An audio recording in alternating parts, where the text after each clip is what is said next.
Әнші әрі актриса Айгүл Иманбаева желіде ұлына жазба арнап, оны жоғарғы оқу орнын бітіруімен ерекше құттықтады.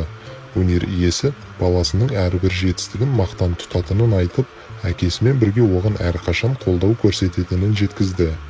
Айгүл Иманбаева жалғыз перзентіне арнаған жазбасын Instagram парақшасында бөлісті. Эстрада жұлдызы ұлын оқу бітіруімен және тағы бір тырнақалды туындысының жарыққа шығуымен құттықтады. Жұлдызы ана баласына ақ тілегін жолдады.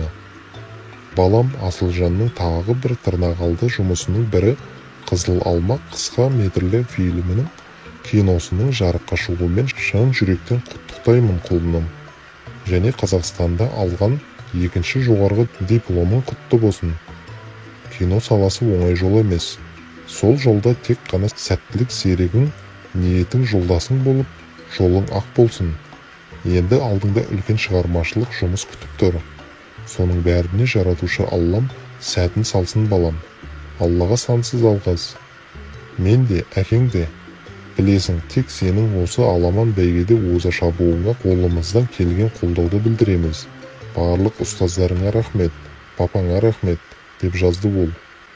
Айта кетейік, Айгүл Иманбаева мен Сәбит Әбдіқалықовтың ұлы биыл өнер академиясын тәмамдап, екінші дипломын алған болатын.